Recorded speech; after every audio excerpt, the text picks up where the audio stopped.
You just cannot control the things that are happening in the world around us, but you can always control what you're thinking and what you're doing in response to it. The first place you need to start when trying to become a better man is attitude. It's all about changing your mindset and perspective. You have to keep making progress every day. Even if it looks like from day to day, you're making no progress. As long as you just keep moving forward, just keep moving forward, keep moving forward. It all adds up.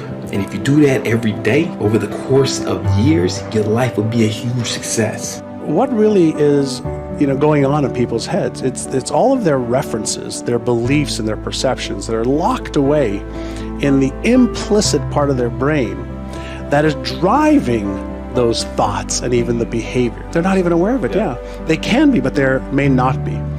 And so what we really have to go back to focus on is it really makes no difference who becomes president or who doesn't.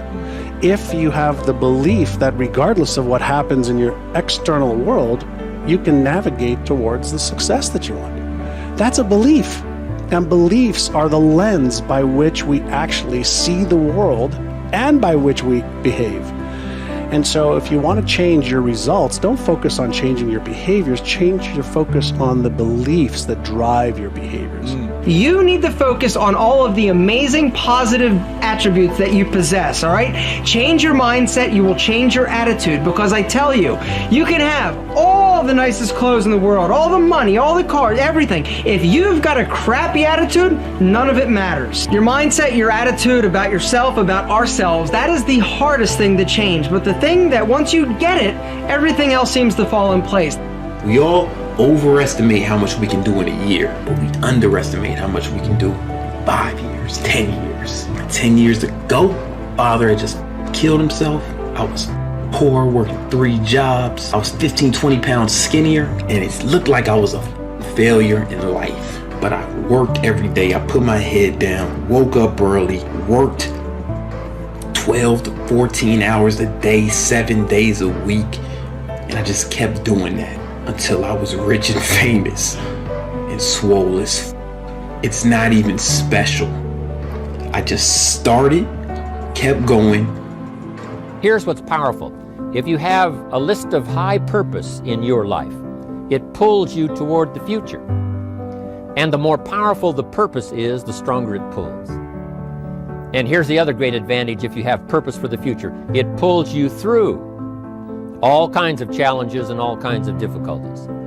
If you don't have these strong purposes for the future, it's easy to get swallowed by a bad day.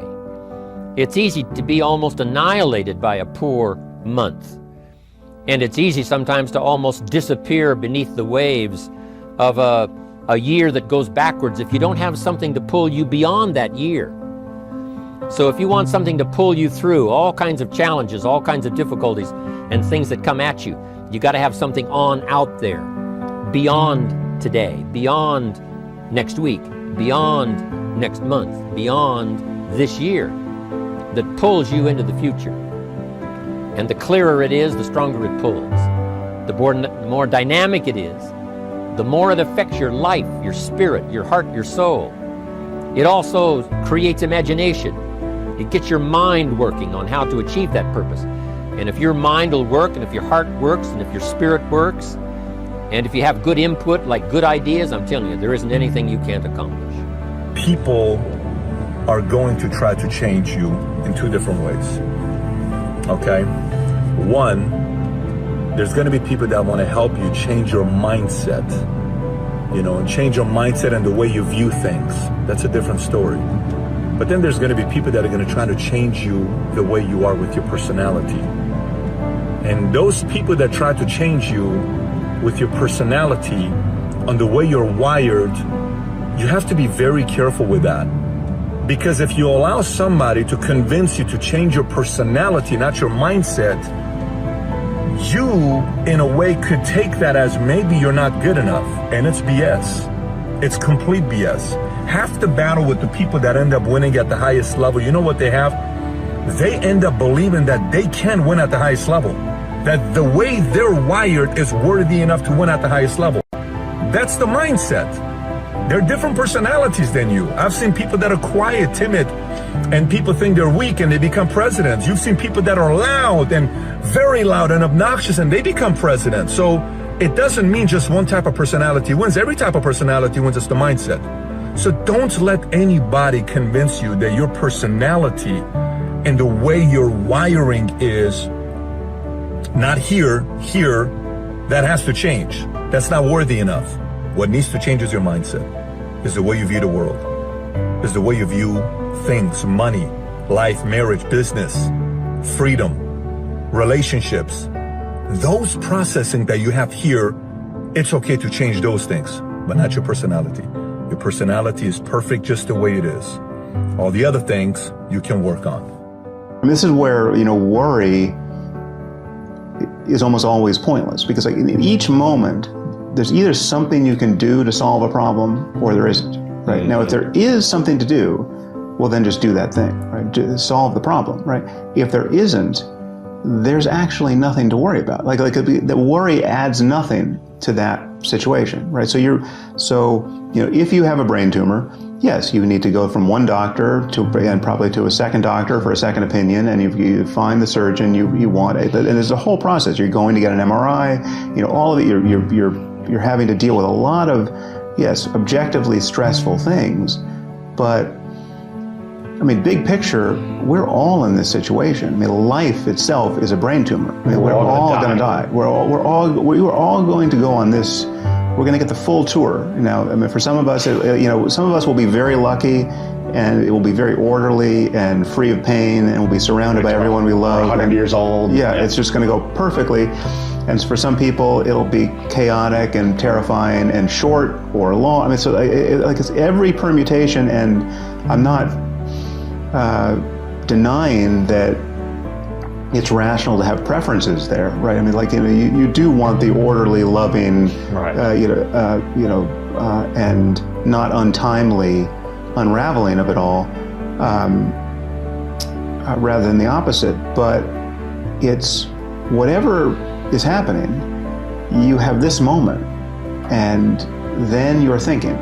And you're thinking about the future, and you're thinking about the past is the mechanism by which you will truly suffer in each moment. Because it is, in fact, true to say that even physical pain is something around which you can develop an impressive ability to be equanimous, right? And we also have, for extreme pain, we have painkillers. I mean, like, happily we're not living in 1700 where someone is just kind of sawing off your limb, after the leeches didn't work.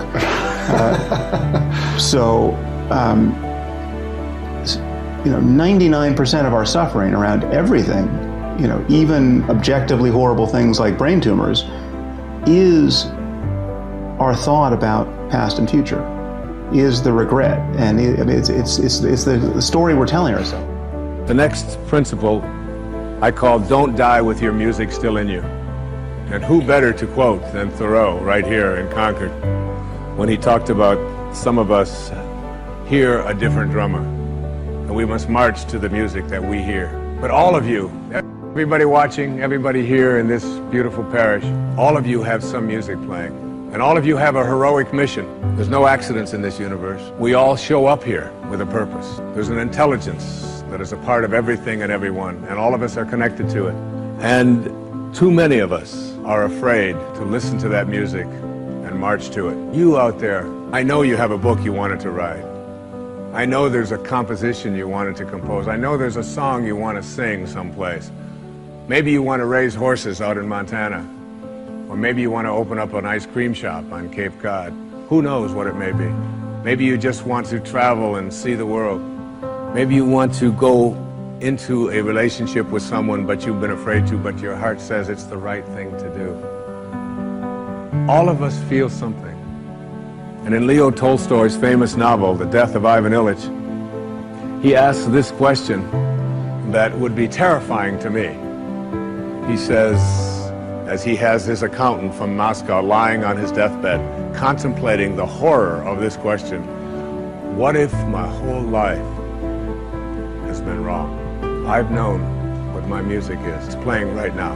As I stand here in front of you with these cameras and in this place, And as I sit down and write my books and tell the world what I know are my truths, I feel always completely on purpose and fulfilled.